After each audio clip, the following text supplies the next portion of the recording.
Hola, muy buenos días, ¿cómo están todos ustedes? Hola profesora, bien, ¿y usted? Muy bien, qué bueno verlos a todos, o por lo menos ver sus nombres ahí en la pantalla. Eh, Vamos a continuar con el tema de la Convención de Viena y como yo les señalé, hoy día vamos a revisar el tema de las reservas. Este es un tema muy importante, ha generado hartos problemas y eso es lo que vamos a analizar. Así es que les ruego que tengan su Convención de Viena con ustedes, porque vamos a leer algunas disposiciones, algunos artículos de la Convención y vamos a ir analizando los problemas que esto trae. Las clases pasadas analizamos las etapas de celebración de un tratado. Como ustedes ven, para los tratados solemnes, es decir, aquellos que siguen todas las etapas, se distingue entre el momento de autenticación del texto, que termina la negociación de un tratado, y la manifestación del consentimiento, y dijimos que eso permitía para muchos estados tener una etapa en el derecho interno de esos estados, en que se pregunta a los respectivos poderes legislativos, por ejemplo, al Congreso, para los estados que tienen Congreso, si aprueban o no aprueban el tratado. Entonces, eso ya tiene que ver con la distribución de competencias en materia de política internacional que tenga cada Estado en su Constitución. Ahora, también existe la posibilidad de que los Estados que negocian un tratado decidan que el consentimiento se va a manifestar en ese mismo acto en que termina la negociación. Ahora, cada autoridad nacional tendrá que evaluar si eso le está permitido o no en su Constitución. El punto es que igual la Convención de Viena tiene una regla que señala que, en general, los tratados, aun cuando violaran la constitución doméstica de un Estado, son válidos. Es difícil alegar que la violación de una norma constitucional por parte de las autoridades negociadoras de un Estado conllevara la nulidad. Y en esta materia ustedes lo único que tienen que tener presente es lo que dice el artículo 46. ¿Ya? El artículo 46 dice: el hecho que el consentimiento de un Estado en obligarse por un tratado haya sido manifestado en violación de una disposición de su derecho interno concerniente a la competencia para celebrar tratados, no podrá ser alegado por dicho Estado como vicio de consentimiento. O sea, esa es la regla general. Y después da una excepción en el sentido de que sí conllevará la nulidad, a menos, dice, a menos que esa violación sea manifiesta y afecte una norma de importancia fundamental. Entonces, podría ser que se viola una regla constitucional, pero solamente tendrá efectos eso en una posible nulidad del tratado si es que fue manifiesta. Así es que, regla general, el derecho internacional como que por regla general dice: mire, me da lo mismo lo que diga su derecho interno. A mí lo que me importa es preservar la buena fe, por así decirlo, y sobre todo preservar los efectos jurídicos que tienen los actos internacionales de los Estados.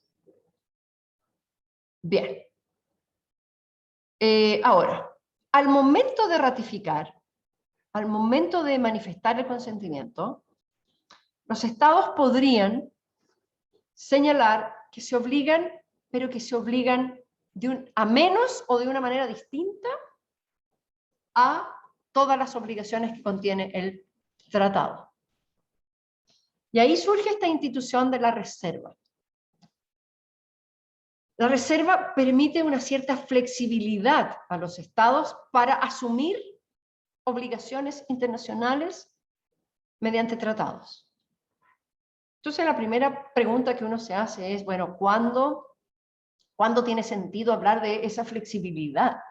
O sea, ¿por qué es un problema esto de que los Estados no estén en condiciones de obligarse a todas las disposiciones de un tratado? Es decir, es raro porque si yo me obligo por un contrato, yo como persona natural, y firmo, quiere decir que evalué hasta qué punto estaba yo disponible para obligarme. Y si no estoy disponible, entonces no firmo. O sea, si yo quiero entrar a un club, me van a pasar los estatutos del club, y yo veré si quiero ser parte del club o no. Y si hay una disposición que no me guste, probablemente eso me va a llevar, y que es muy importante, me va a llevar a determinar que no quiero entrar al club. ¿Por qué no funciona así el derecho internacional? ¿Por qué no decir, oiga, o usted acepta todo, las reglas del club, o no ingrese al club? ¿Ya? Esa sería como una regla bien estricta,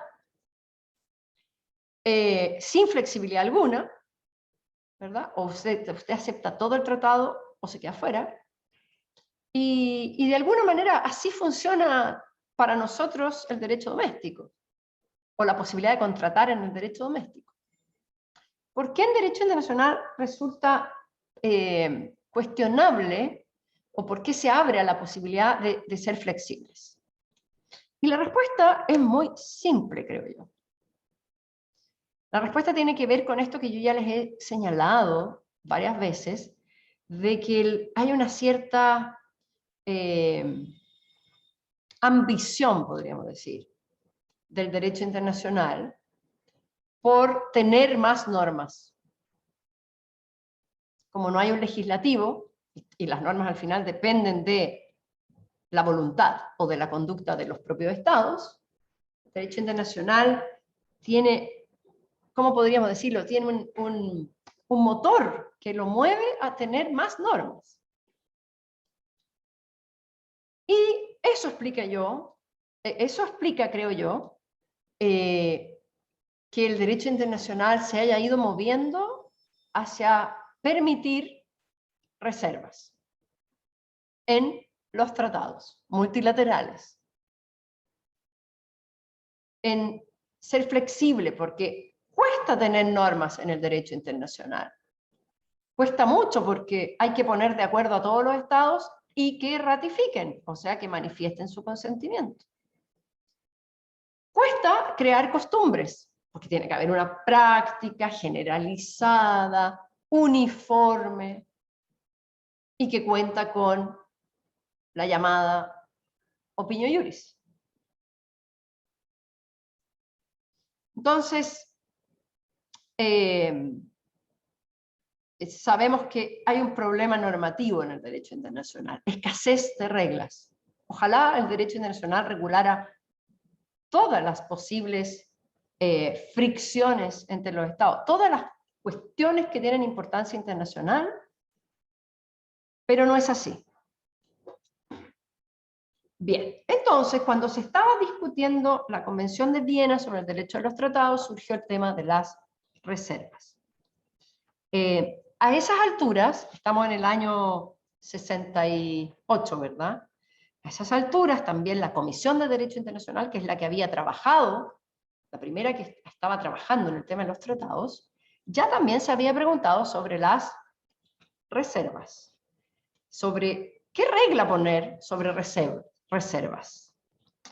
Y la Comisión había mirado la práctica de los estados en esta materia y contaba con una opinión, fíjense ustedes, una opinión consultiva de la Corte Internacional de Justicia sobre reservas a un tratado multilateral que era la Convención contra el Genocidio. Entonces, en el año 49 surgió una pregunta sobre la Convención del Genocidio, contra el genocidio.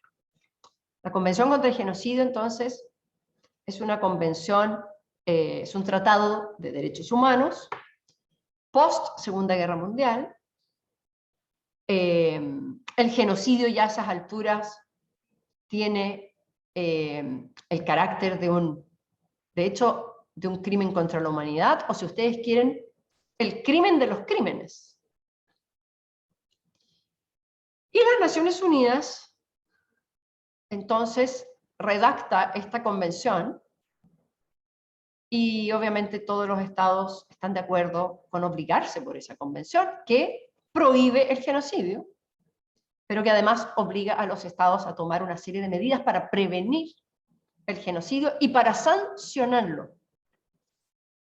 Entonces tenemos esa convención. Y muchos estados estuvieron dispuestos a dar su consentimiento, pero había algunas cláusulas del tratado que no eran del todo satisfactorias para los estados. O sea, había cláusulas que no les gustaban. Obviamente no la cláusula principal que dice el genocidio es un crimen contra la humanidad, está prohibido, ¿ya? Y hay que hacer algo para prevenirlo. Pero, por ejemplo, había algunos estados que tenían algunas dudas respecto de cómo sancionarlo, por ejemplo, sobre la aplicación temporal del tratado, etc.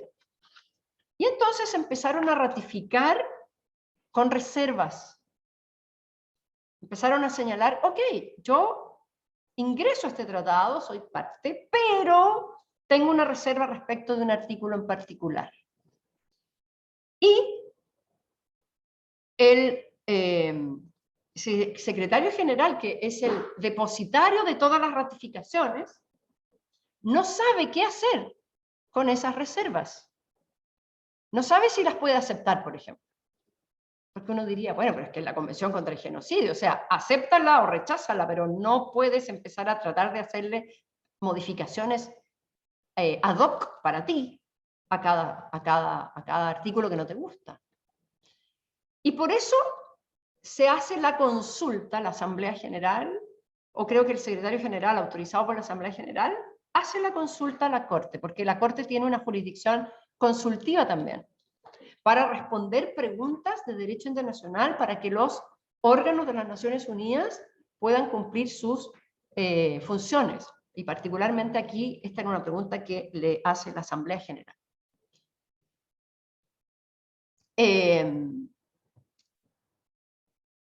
¿Cuál es la pregunta? ¿Qué hago con las reservas? ¿Las acepto? ¿No las acepto? ¿Qué pasa? Y ahí la Corte da una respuesta. Ustedes pueden encontrar esto en el sitio de la Corte Internacional de Justicia. En el sitio de la Corte Internacional de Justicia, acuérdense que ustedes pueden ingresar y van a buscar toda la jurisprudencia de la Corte. Y está dividida la jurisdicción de la Corte en dos: una jurisdicción contenciosa, que conoce casos, disputas entre estados, y esta jurisdicción consultiva, que responde a preguntas de los órganos de Naciones Unidas designados para hacer preguntas, que son la Asamblea General y el Consejo de Seguridad. O cualquier otro órgano autorizado por la Asamblea General o por el Consejo. Y la respuesta que da la Corte es la siguiente. Da una respuesta que va en el camino de la flexibilidad. La Corte podría haber respondido que o se acepta toda la Convención contra el Genocidio en bloque, ¿ya? O permite flexibilidad. Y decidió la flexibilidad. Entonces la Convención dijo, o sea, la Corte dijo lo siguiente. Bueno, primero, para el tema de la reserva hay que mirar a cada tratado. Cada tratado determinará si acepta o no acepta reservas. Pero la verdad es que la mayoría de los tratados no dice nada. Los tratados de genocidio no decían nada. Cuando los tratados no dicen nada, dice la Corte, bueno, en ese caso entonces habrá que ver si por la naturaleza del tratado se debe interpretar que ese tratado exige que las reservas sean aceptadas por todos los estados partes. Bueno, pero de la naturaleza del Tratado contra el Genocidio no queda claro de que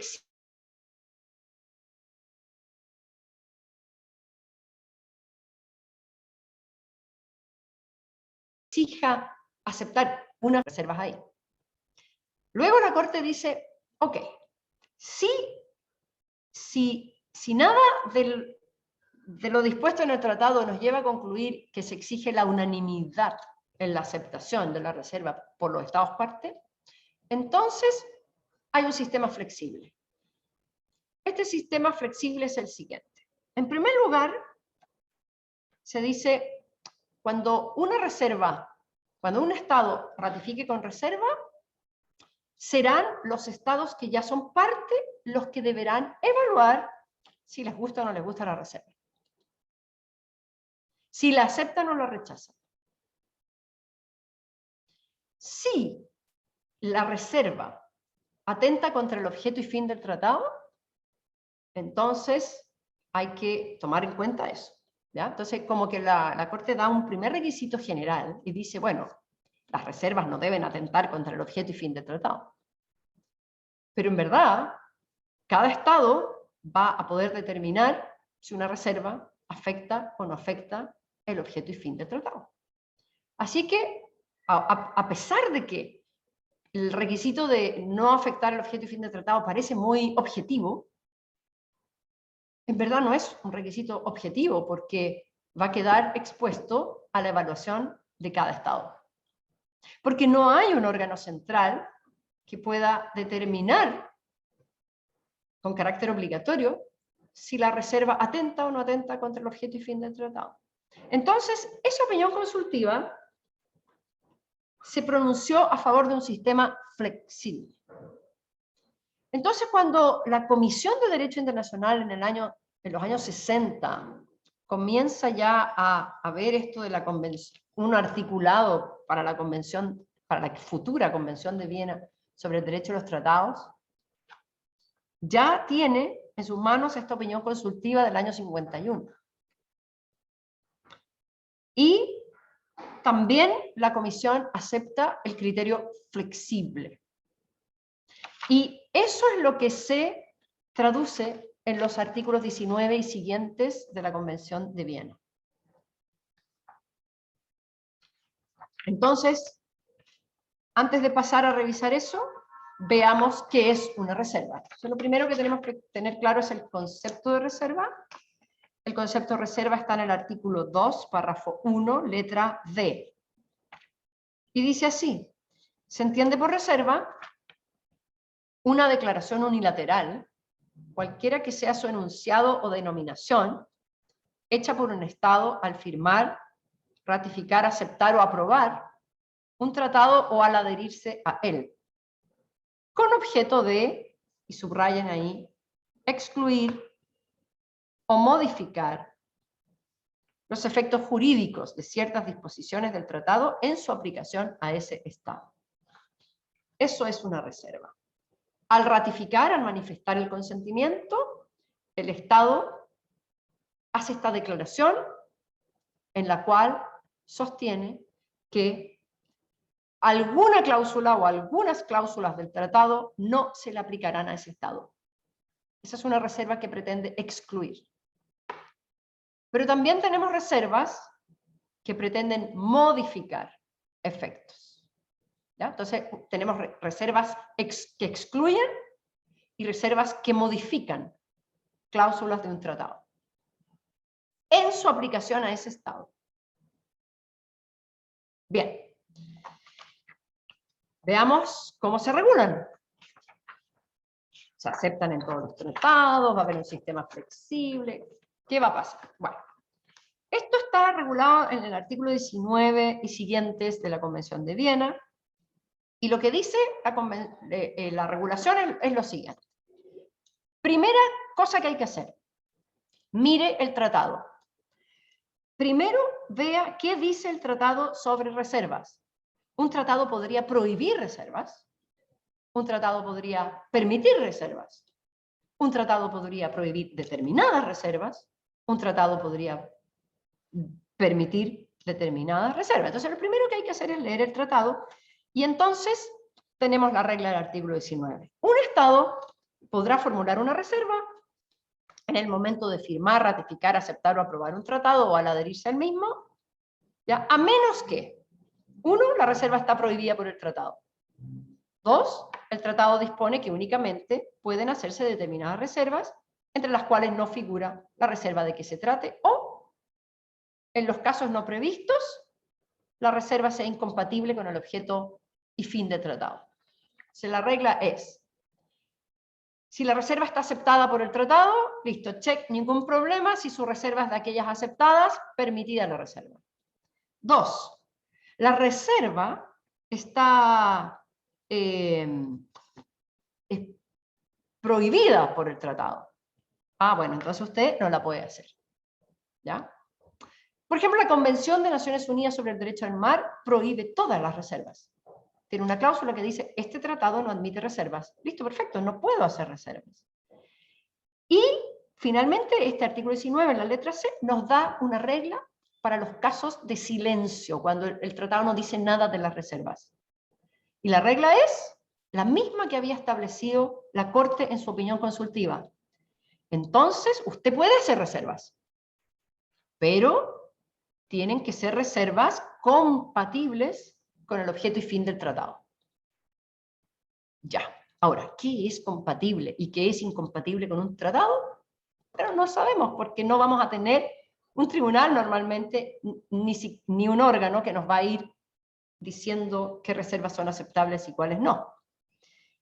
Entonces, la Convención de Viena crea un sistema que le entrega la evaluación sobre las reservas en aquellos tratados que nada disponen sobre esto, que no lo han regulado específicamente, le entrega el poder de evaluar las reservas a cada Estado que ya es parte.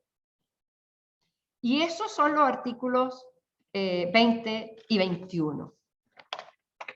Entonces los Estados que ya son parte tienen que, de alguna manera, pronunciarse. Voy a poner aquí la pizarrita, a ver si me funciona. ¿Okay? Y vamos a ver entonces que tenemos un tratado. Ese es el tratado. Y respecto de este tratado, un Estado ratifica con una reserva. Eso quiere decir que quiere que se le aplique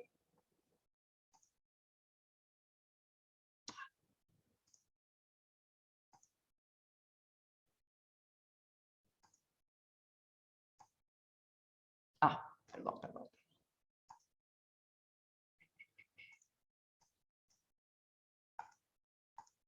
Quiere que se le aplique el tratado, pero sin una cláusula.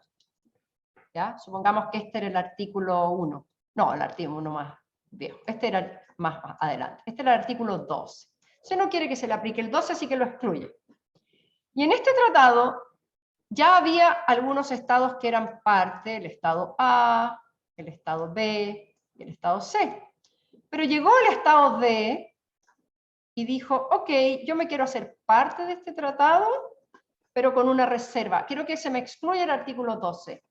Entonces lo que dice la convención es que A se va a tener que pronunciar, B se va a tener que pronunciar y C se va a tener que pronunciar. ¿Qué pueden hacer estos tres países que ya son parte del tratado respecto de la reserva? Bueno, el artículo 20 dice así. Una reserva expresamente autorizada por el tratado no exigirá la aceptación ulterior de los demás estados contratantes a menos que el tratado así lo disponga. O sea, si la reserva estaba aceptada, o sea, si el tratado decía se aceptan reservas al artículo 12, bueno, no hay. Estos tres ya en el fondo al suscribir el tratado aceptaron, así que no les vamos a preguntar de nuevo. Después dice, cuando del número reducido de estados negociadores y del objeto y fin del tratado se desprende que la aplicación del tratado en su integridad entre todas las partes es una condición esencial del consentimiento de cada una de ellas en obligarse por el tratado, una reserva exigirá la aceptación de todas. Ya. Aquí, claro, son poquitos estados, entonces uno le aplicaría esta cláusula, A, B, C, y ahora va a llegar D. Pensemos que, si fuera así, entonces este tratado restringido, este club de amigos, exige que A acepte, B acepte y C acepte, con una regla de integridad del tratado o con una regla de unanimidad en la aceptación. ¿Ya? Eso nos dice el 22. El 3 dice, cuando un tratado sea constitutivo de una organización internacional, o sea, es un tratado que crea una organización internacional, entonces allí, si yo acepto con reserva, o sea, si yo ratifico con reserva, es muy probable que haya un órgano en esa organización que es el que se pronuncia sobre si acepta nuevos miembros o no. Entonces, ese órgano se va a tener que pronunciar si me acepta con reserva o no. ¿Ya? Esas son las primeras 3 reglas.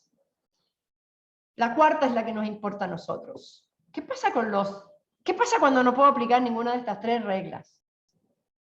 Entonces el 4 dice, en los casos no previstos, en los párrafos precedentes, y a menos que se disponga otra cosa, voy a dar algunas reglas para los tratados que guardan silencio y no son de estos que son especiales. Entonces, pensemos que nuestro tratado ahora es multilateral, o sea, tiene ABC, E, F, G, H, I, J, K, L, M, N, Z. Tiene 50 estados partes. No solo ABC, pero yo voy a hacer el ejemplo con ABC nomás, ¿ya? Pero supongamos que aquí hay hasta Z. ¿Ya? Muchos estados. Y aquí llega este nuevito, que no estaba el D todavía, y dice, yo quiero entrar al club, pero con una reserva. ¿Qué dice el párrafo 4? Dice, ahí sistema flexible. Y el sistema flexible es que cada uno de estos va a tener que decir qué posición toma. Y la posición puede ser acepto.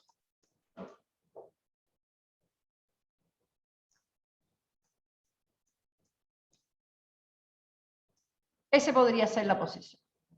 O podría ser objeto. Objeto. O podría ser, me quedo callado, silencio. Es decir, podría ser que un estado le da lo mismo y guarda silencio. Ok.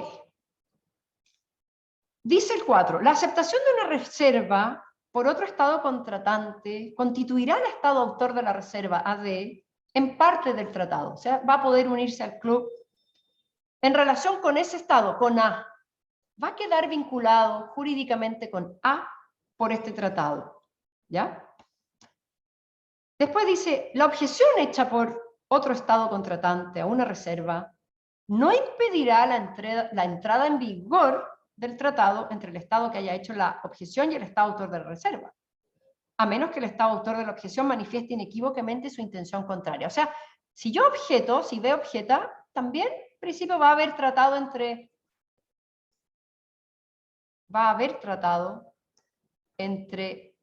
A y D, y aquí va a haber tratado entre C y D. ¿Ya? Aquí entonces A y D, porque A le aceptó, entonces tienen el tratado, están vinculados. Aquí B objetó, pero dice, igual puede haber tratado. Así que queda vinculado, no sé para qué objetó entonces. Vamos a ver después. Y luego se dice, D va a poder decir que es parte del tratado cuando por lo menos un estado contratante del tratado, ¿ya?, le acepte la reserva. Dice, un acto por el que un estado manifieste su consentimiento en obligarse por un tratado y que contenga una reserva, surtirá efecto en cuanto acepte la reserva al menos otro estado contratante. Bien. Vamos a ver ahora los efectos jurídicos que van a haber aquí entre estos estados. Si se acepta, se aplica el tratado entre estos dos en la medida dispuesta por la reserva, ¿ya? Eso es lo que aparece en el artículo 21. ¿Ya? Dice, modificará los efectos jurídicos. Modificará con respecto al estado autor de la reserva en sus relaciones con esa otra parte, cuando un estado acepta, modificará los efectos jurídicos entre ellos, ¿ya? Y esto nos lleva a tener que distinguir entre reservas que excluyen, y acuérdense ustedes que pueden haber otro tipo de reservas que son las reservas que modifican. Entonces podría ser que la reserva no excluyó, sino que ese artículo 12 lo modificó, entonces quedó así como pintadito, quedó distinto a lo que era. Si A acepta, se aplicará el tratado tal como lo quería D. Si es de exclusión, si es de modificación. ¿Qué pasa con B? Bueno, si B objeta, se va a aplicar el tratado, porque esa es la objeción típica. Pero aquí hay una diferencia. Si la reserva era de modificación, la pregunta es, ¿se va a aplicar así o no? Y lo que dice la norma es que en el caso de un Estado que objetó, en el artículo 22, dice, no, perdón, en el artículo 21, una reserva, perdón, en el artículo 19 dice, la objeción hecha por otro Estado contratante a una reserva no impide la entrada en vigor del tratado entre el Estado autor de la reserva y el que ha hecho la objeción, a menos que el Estado autor de la objeción manifieste inequívocamente la intención contraria. ¿Ya? Y además, en los efectos jurídicos, se señala en la letra B, número 3. No, perdón, en el párrafo 3. Cuando un Estado haya hecho una objeción a una reserva y no se opone a la entrada en vigor del tratado entre él y el autor de la reserva, las disposiciones a que se refiere esta, o sea, la reserva, no se aplicarán entre los dos Estados en la medida determinada por la reserva. Entonces, B objeta, pero no se opone a que haya tratado. Si la reserva, voy a borrar aquí a ver si puedo. ¿Eh? Ya, voy a dibujar de nuevo. Si la reserva era de exclusión, fíjense ustedes que se aplica el tratado con exclusión de esa cláusula y por lo tanto el resultado jurídico entre el que acepta y el que objeta es igual. A aceptó la reserva y entonces se le aplica un tratado sin esa cláusula. B objetó la reserva, pero no dijo que no quería tratado, se le aplica igual. Es como si hubiera aceptado. Entonces, es como bien raro esto que dice la Convención. ¿Dónde tiene importancia que un Estado objete?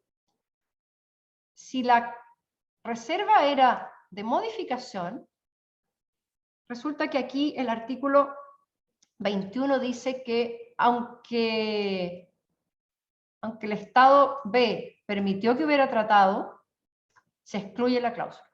O sea, aquí D quería una cláusula diferente y lo que obtiene es una cláusula excluida. Si supongamos que D dijo, yo quiero cambiar la cláusula del plazo. Dice ahí que yo tengo un plazo de 1 año para reducir los gases de efecto invernadero, mi emisión de gases de efecto invernadero. Yo quiero que no sea 1 año, yo quiero que sea 2, porque no puedo en 1 año. Así que modifico el artículo del plazo y donde dice 1, digo 2. Este me acepta, listo, se aplica la cláusula de 2 años. Este objetó y el resultado es que no se aplica la cláusula. O sea, esto es muy loco, porque nos quedamos sin cláusula de plazo. Es rarísimo, pero eso dice la Convención de Viena. Plop. Ya, ¿qué más dice la Convención de Viena? Aquí, en relación con los estados que objetan, la Convención de Viena le permite a este estado que objeta objetar de una manera más fuerte aún. Le permite objetar y señalar que no quiere que exista tratado entre él y el Estado D. Objeta con un adicional y se opone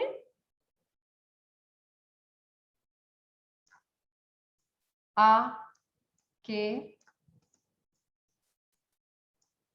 exista tratado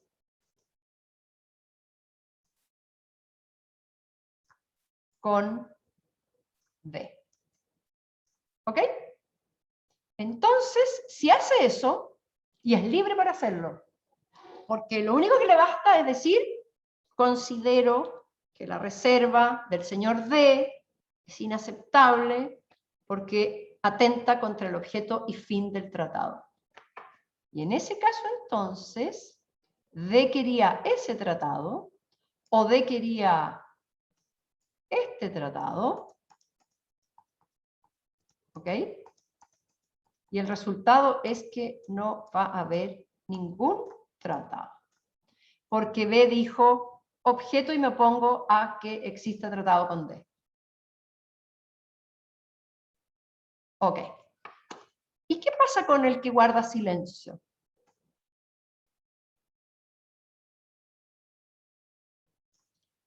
Ahí está el tratado con cláusula excluida y el tratado con cláusula modificada. ¿Qué pasa con este? Bueno, eso está regulado en el artículo 20, párrafo 5. Dice, a menos que el tratado disponga otra cosa, se considerará que una reserva ha sido aceptada por un Estado cuando éste no ha formulado ninguna objeción a la reserva dentro de los 12 meses siguientes a la fecha en que haya recibido la notificación de la reserva, en la fecha que haya manifestado su consentimiento en obligarse por el tratado, si esta última es posterior. Entonces, si C guarda silencio, después de 12 meses de que se le notificó la reserva, se entiende que hay aceptación tácita.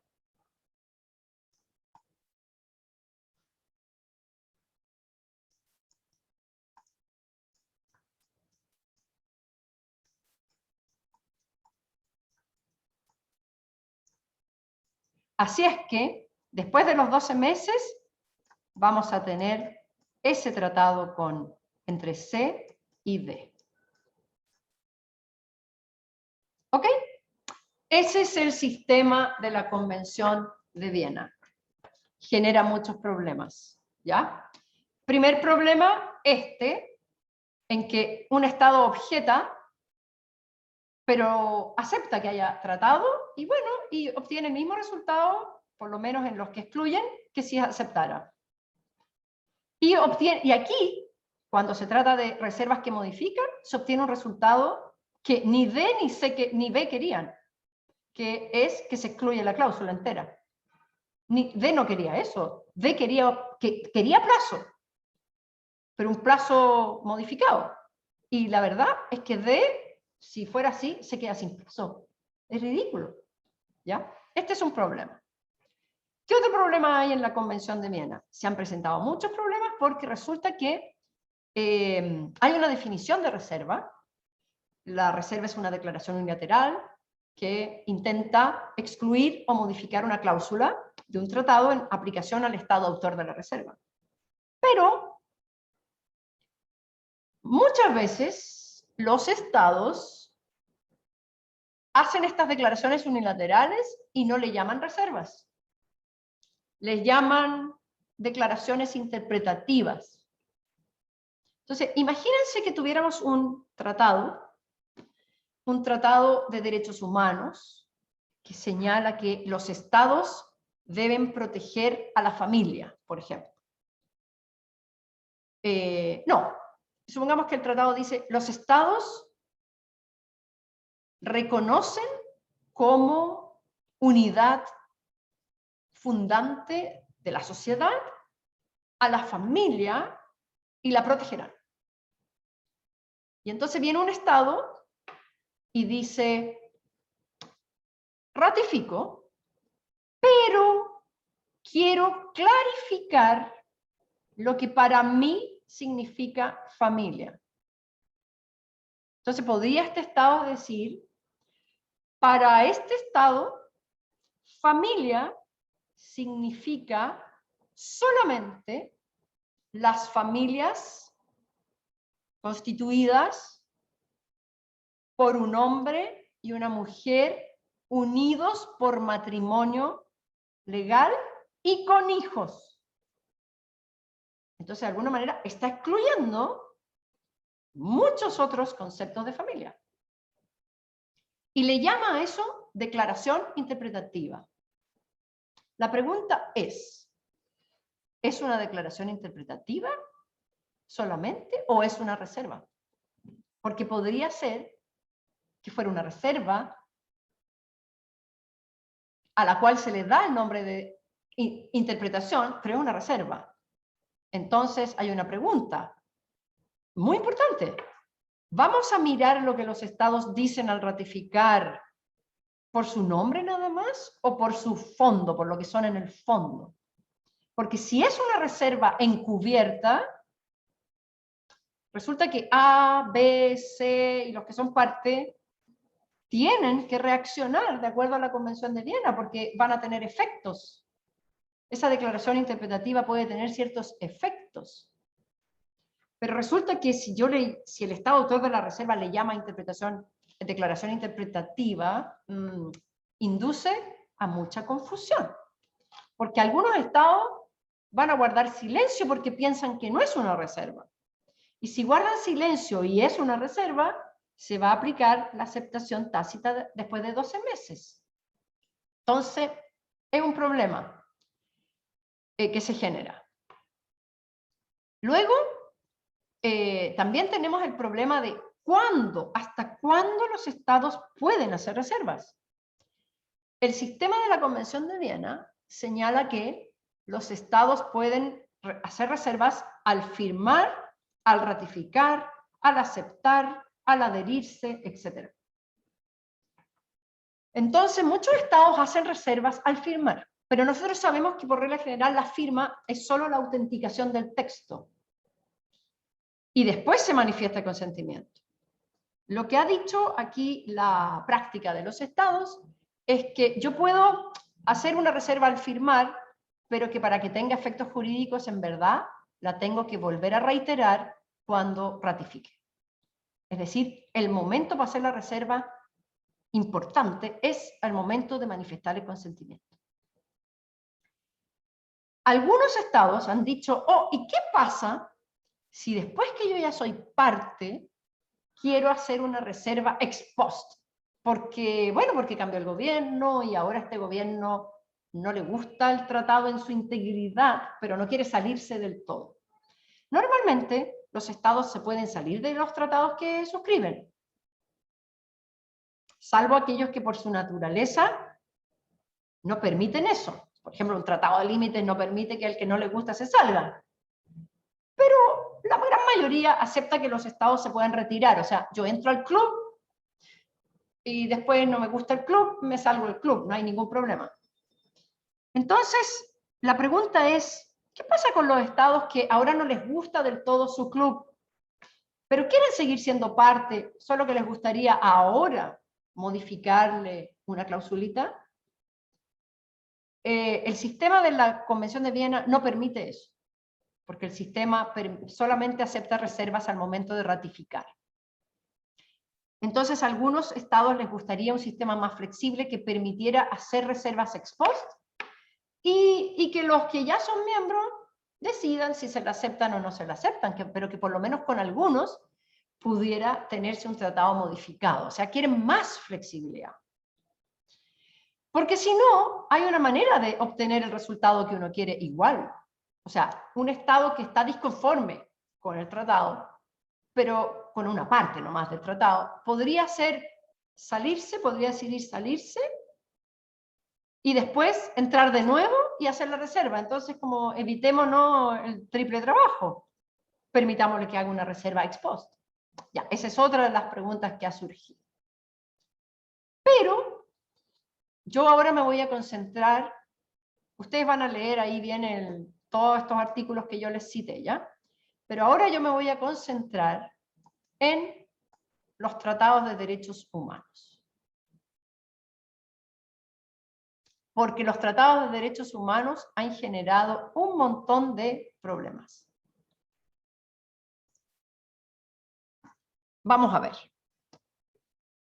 ¿Por qué generan problemas respecto a las reservas los tratados de derechos humanos? Como ustedes ven, en las cláusulas de la Convención no están expresamente regulados los tratados de derechos humanos y las reservas.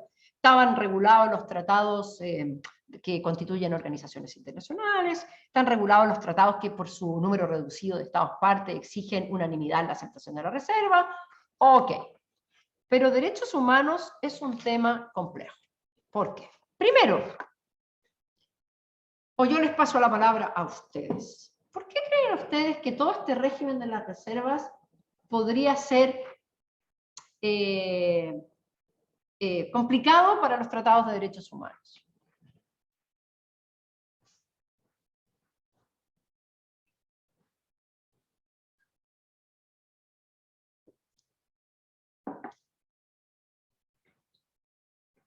Ok, yo le voy a preguntar a alguien, le voy a preguntar a Ignacio Serrano si está ahí.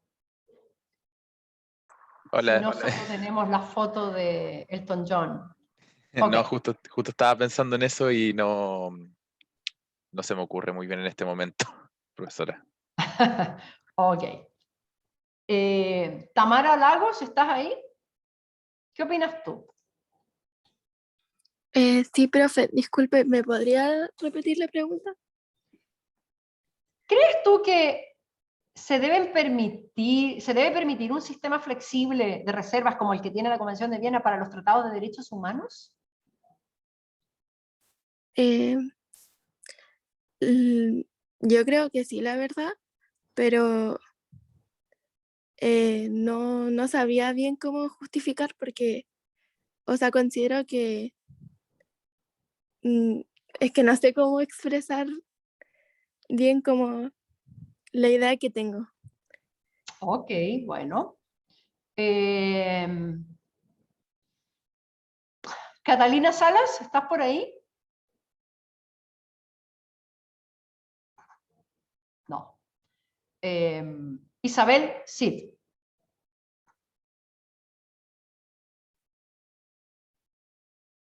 Oye, tengo puros estudiantes fantasma. Isabel, ¿estás ahí? ¿Sí? ¿Me escuchas? Yo te escucho súper bien. Ya. Dime, ¿tienes Yo algo que pienso- decir sobre que aceptar reservas a tratados de derechos humanos? Yo pienso que debería ser un poco más estricto porque los derechos humanos los siento como menos intocables, como que hablan de dignidad de la persona, libertad, igualdad, entonces es como un poco complejo. Claro, muy bien, Isabel. Efectivamente, parece un contrasentido tener una idea de derecho humano y tratado de derecho humano y permitir reservas. ¿Por qué? Porque toda la filosofía de los derechos humanos tiene que ver con derechos inherentes a la persona humana, ¿verdad? Tiene que ver con la idea de que hay ciertos derechos que anteceden a los estados. Hay derechos que yo poseo por el solo hecho de ser ser humano. Y el Estado está obligado no a otorgármelos, sino que a reconocérmelos, ¿verdad? Entonces, está la idea esta de que los tratados de derechos humanos en verdad solamente se limitan a poner por escrito derechos que yo ya tengo. Es más, si no hubiera un tratado de derechos humanos y mi Estado no es parte de ese tratado, o sea, no ha firmado ningún tratado de derechos humanos, creo que igual ustedes dirían que ustedes poseen derechos humanos respecto del Estado, ¿o no? Aun cuando su Estado no firme. Entonces está esta idea de que los derechos humanos son de derecho natural, por así decirlo. Están ahí. Los traigo yo por el hecho de ser humano. Vienen conmigo. Y el Estado, cuando ratifica, solamente está reiterando algo que ya existe. Entonces, ¿cómo le vamos a permitir al Estado que ratifique un tratado de derechos humanos, o sea, que se obligue a respetar mis derechos, pero que haga reservas? O sea, como que el Estado diga, yo le voy a respetar todos los derechos humanos a esta persona, pero menos uno. Menos uno porque no me gusta. ¿Ya? Así que voy a borrar ahí el derecho, o sea, la libertad de expresión. Ese lo voy a reservar porque me carga el derecho a la libertad de expresión. ¿Ya?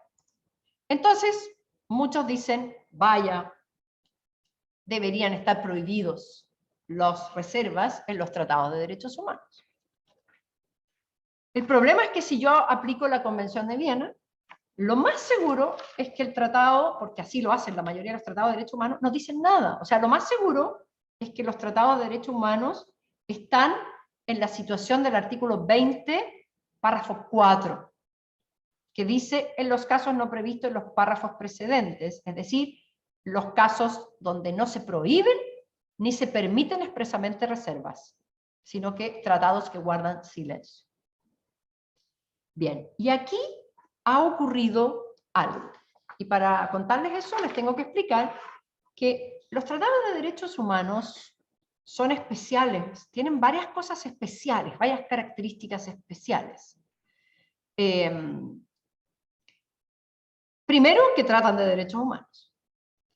Pero la segunda característica especial que tienen los tratados de derechos humanos es que normalmente, además de tener obligaciones relativas al respeto de los derechos humanos, establecen un sistema de monitoreo de los derechos humanos.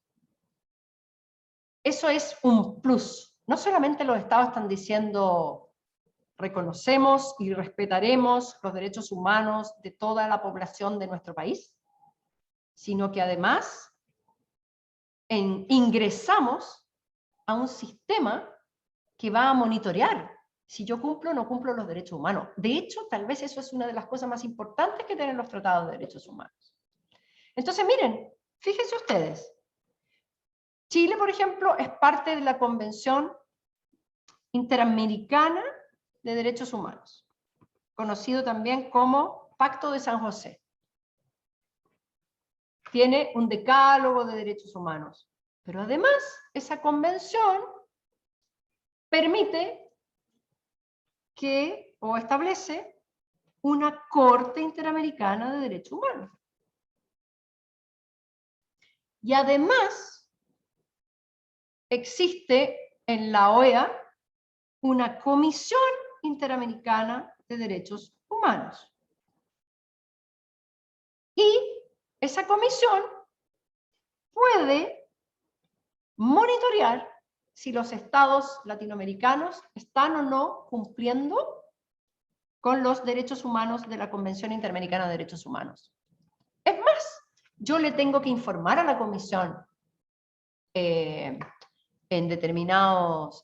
forma anual, cómo es el estado de cumplimiento de Chile sobre los derechos humanos. O sea, Chile tiene que hacer un informe y se lo pasa. Eso es que hay un órgano entonces, hay órganos, perdón, de supervisión del cumplimiento de los derechos humanos. Una corte y una comisión.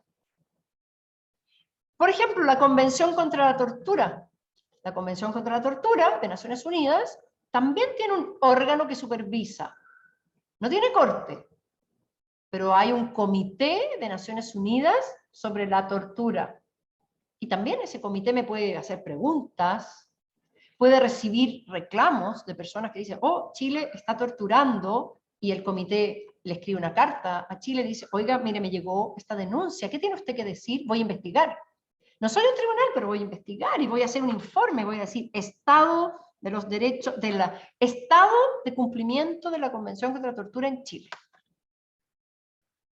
El Pacto de Derechos Civiles y Políticos también tiene su órgano de supervisión que se llama Comité de Derechos Humanos.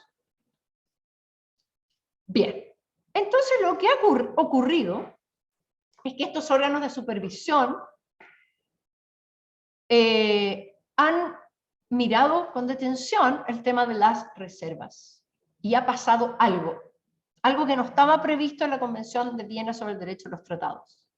Lo que ha ocurrido es que estos órganos de supervisión, como ellos de alguna manera tienen el poder de mirar si se cumplen o no se respetan, o qué sé yo, los derechos humanos del respectivo tratado, esos órganos de supervisión han empezado a pronunciarse sobre si las reservas que hacen determinados estados a esos tratados son aceptables o no son aceptables.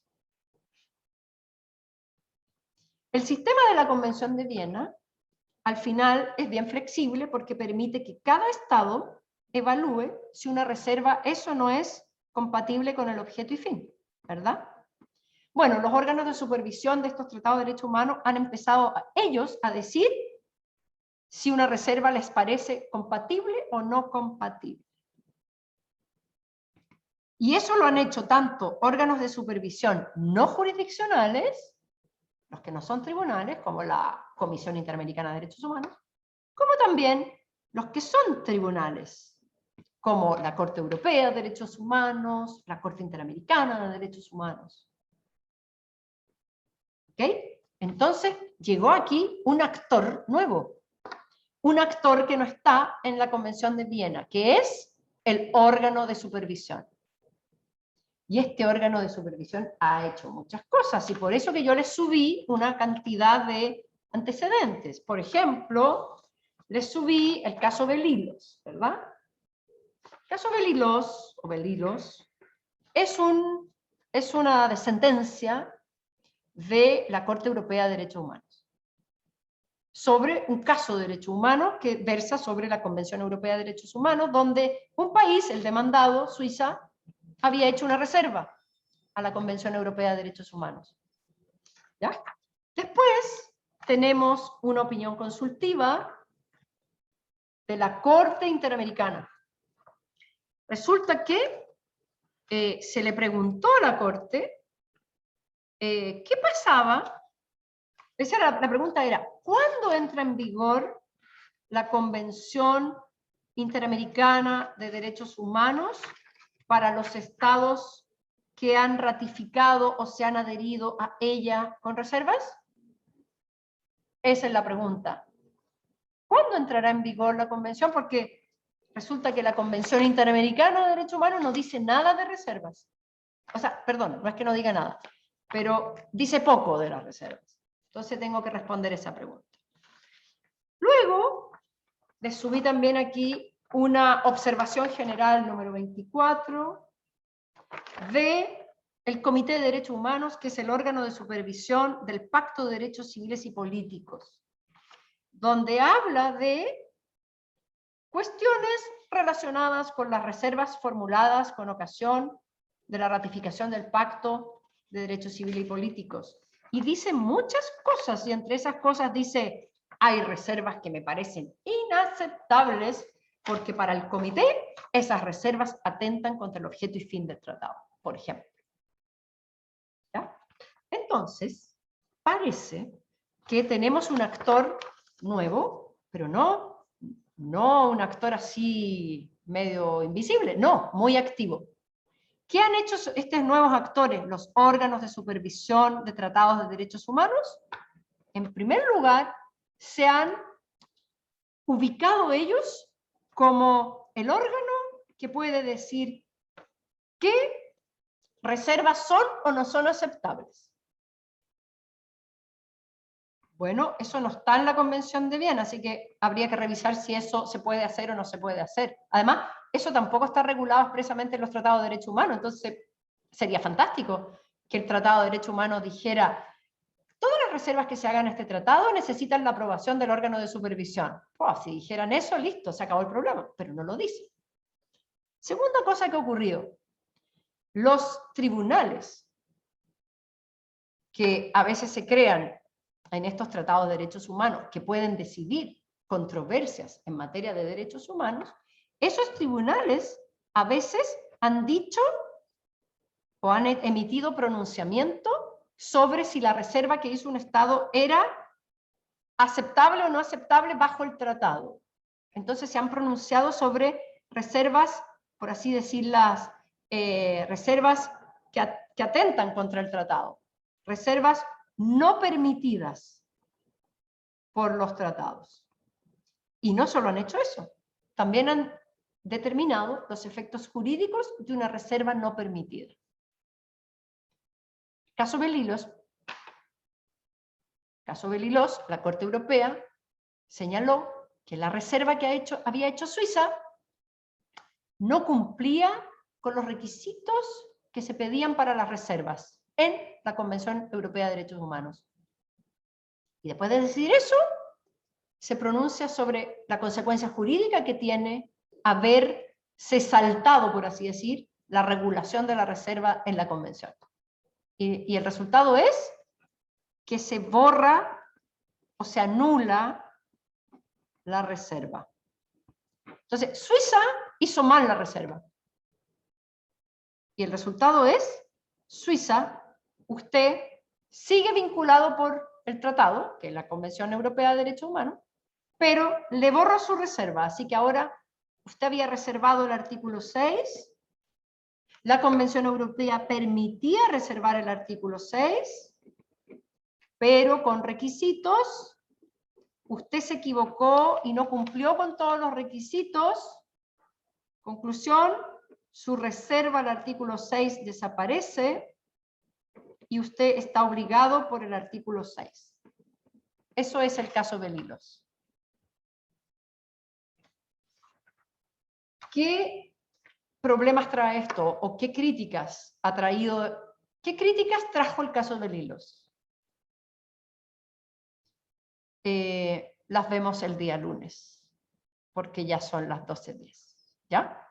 Entonces, por favor, lean todo este material, incluido el artículo de Bruno Sima. Es súper interesante lo que está pasando en materia de reservas y tratado de derechos humanos, para que tengamos una discusión más activa el día lunes. Entonces, que ustedes, me gustaría que traigan ideas, que lean esto y digan, vaya, pero se generan problemas. No es tan fácil llegar y decir, los órganos de supervisión o los tribunales pueden determinar borrar las reservas mal hechas de los estados, o que les parecen que están mal hechas por los estados. ¿Ya? También hay un efecto político. El derecho internacional de los derechos humanos quiere que los estados ratifiquen tratados de derechos humanos, entonces quieren flexibilidad. Yo sé que es un poquito contrario a la idea que tenemos de derechos humanos, esto de que los derechos humanos anteceden al Estado, pero resulta que todos los tratados de derechos humanos al final permiten reservas. Y los estados ingresan al sistema. Pero después viene un tribunal y les dice, su reserva la voy a borrar porque me parece inaceptable. Entonces, flexibilidad para entrar. Y una vez que uno está dentro, inflexibilidad para evaluarme. Y es más, parece que como que el órgano de supervisión me aumenta, me hace crecer las obligaciones a las que me obligué como Estado. Yo había excluido una cláusula y después me dicen, no, usted no excluyó la cláusula porque hizo la reserva mal, o su reserva era inaceptable.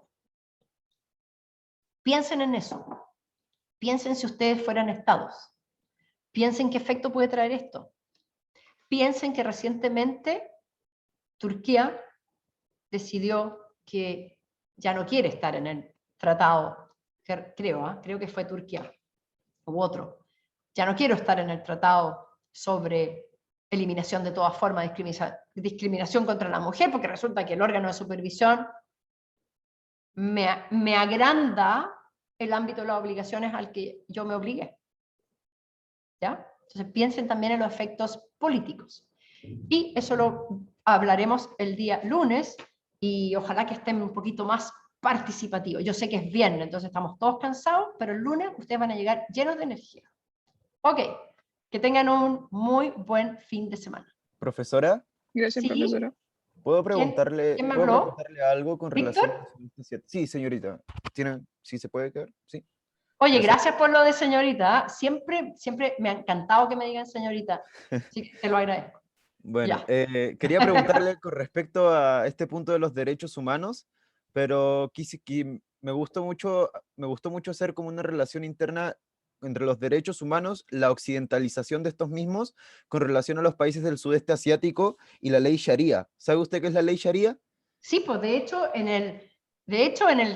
si tú ahí léete el artículo de Bruno Sima, porque de hecho las Islas Maldivas, por ejemplo, Ujú. hicieron una reserva a la Convención contra eliminación de toda forma de discriminación contra la mujer. Y ellos, Maldivas, dijo lo siguiente. Espérate a ver si la encuentro. Sale creo que en la primera página. La reserva que hicieron fue Islas Maldivas, aquí está. El gobierno de la República de Maldivas cumplirá con las disposiciones de la Convención contra la eliminación de toda forma de discriminación contra la mujer, excepto cuando el gobierno considere esas disposiciones contradictorias con los principios de la Sharia islámica, o Sharia islámica, sobre la cual se fundan las leyes y las tradiciones de Islas Maldivas. Ujú. Toma, ¿ya? Qué bacán. O sea, como que en el fondo la Isla Maldivas dice, me obligo, pero Porque- si hay algo que contradiga mis tradiciones y la Sharia islámica, no me obligo. Lo que pasa es que existe una fuerte influencia religiosa con este punto de la ley Sharia con los países musulmanes, ¿no? Donde de hecho se vulneran derechos humanos, lo que nosotros consideramos derechos humanos, mejor dicho, abiertamente. Allá, por ejemplo, se le corta el brazo a quien robó, o se mata a las personas si cometen fornicación, o una Claro. serie de delitos que son más considerados pecados, irrenunciables, así como imperdonables, y por lo tanto tienen sanciones muy duras. Entonces me preguntaba yo, si en razón de que estos derechos humanos son básicamente occidentales, ¿cómo pretendemos universalizar algo que no tiene en cuenta, ¿no? Como las fuentes morales de otras realidades, como por ejemplo las del sudeste asiático? ¿Cómo nosotros podemos pretender universalizar elementos que nosotros consideramos que son válidos, y eso está bien, pero para esas personas, por ejemplo, para esos estados cuya influencia religiosa es más importante que los derechos humanos, bueno, no entra en la misma métrica? Sí me dejo entender, ¿cierto? Sí, sí, totalmente, porque de hecho lo que tú estás hablando, Víctor, es una discusión muy importante en materia de derechos humanos. Está, por una parte, la idea de universalidad de los derechos humanos. Todos los seres humanos tenemos estos derechos. Ahora, ¿quién dice eso? Entonces aquí viene la crítica de aquellos que señalan que están, o que de alguna manera, la crítica a la universalidad de los derechos humanos. Entonces dicen, es una forma también de colonialismo. Son los Claro. derechos humanos occidentales. Y algunos dicen, no hay derechos humanos universales. Tenemos que tomar en cuenta o aplicar una cierta respeto, ¿verdad?, por las tradiciones, las culturas de otras partes del mundo, y que ellos tienen conceptos distintos de derechos humanos. Entonces aquí hay universalismo por una parte, relativismo por el otro. Ahora, es una discusión que nosotros no vamos a poder resolver. Yo no les voy a poder decir esto es lo correcto, esto es lo incorrecto, ¿ya? Pero podríamos decir que tal vez todos nosotros tenemos alguna cierta idea de que hay cosas que son autoevidentes, por así decirlo. Bueno, de hecho la Constitución de los Estados Unidos dice, hay ciertas verdades evidentes, ¿verdad? Cada uno de nosotros es libre, en dignidad Claro. y derechos. Y Profesora, eso es universal. Entonces uno podría decir, yo estoy con eso. Y otros dirán, no, esto es un invento occidental, y que más encima nos intentan imponer una cultura. Y pero podemos discutir esto en la Sí, próxima, sí. o sea, podemos discutir esto porque de hecho en la próxima clase, como vamos a ver precisamente este tema, podemos discutirlo. ¿Víctor? Lo que pasa es que no era un comentario al aire, sino que era en respuesta a la pregunta que usted había planteado con respecto a si es válido o legítimo que los estados en materia de derechos humanos tengan reservas, ¿me entiende? Entonces Claro. yo le digo, bueno, el elemento general es que sí, pero entendamos que hay países que no contemplan los derechos humanos como fuente primaria, moral, ¿no? Claro, Así claro. Bueno, de hecho, la reserva que te leí es clarísima. O sea, Claro. en verdad, Islas Maldivas no cree para nada en los derechos humanos de las mujeres. Nada. Porque en el fondo le superpone la ley islámica. Y ustedes entenderán que la ley islámica no es precisamente muy respetuosa de la autonomía de las mujeres. ¿Ya? Así es que no cree nada, pero firma y ratifica. ¿Pero por qué lo hace? Entonces, veamos eso la próxima clase, porque yo creo que tu pregunta está en la base de los problemas que se suscitan con reservas a los tratados de derechos humanos. ¿Ya? Ya. Bien, Profesora. pues. Profesora, Muchas gracias. Respecto a Ya. la participación que usted mencionó antes, que Ya. durante la clase varias compañeras y compañeros levantaron la mano, pero no sé si usted no lo puede Ah, ver y yo no los o vi. algo así. No, yo no Sí. los vi porque normalmente lo que pasa es que yo aquí tengo las fotos, o sea, los nombres y todo, y me aparece una manito, ¿ya? Normalmente al lado del que me pregunta, y normalmente viene a la primera, aquí, porque son tres o 12, qué sé yo, pantalla, y yo no vi ninguna manito, ¿ya? Ah, Entonces no sé qué de pasó con las repente, manitos. si prefiere que, no sé, como que la interrumpamos Sí. o... Sí. Les voy a pedir que me digan, cuando tengan alguna pregunta y yo no vea las manitos, porque a veces las veo y les paso la palabra, que digan, profesora, ¿ya? Así yo lo escucho, le digo, ¿tienes una pregunta? Y así podemos hacer una clase más activa, ¿ya? Estoy segura que la próxima va a ser más activa porque ustedes van a haber leído esto y van a venir ya con ideas, y además que cada uno va a traer me imagino que esto es algo que no los deje indiferentes, ¿ya? Ok. Nos vemos el lunes. Que tengan un muy feliz fin de semana. Chao. Chao, profesora, buen Ah, día. profe, Profe, muchas gracias. gracias. Que descansen. Profe, gracias.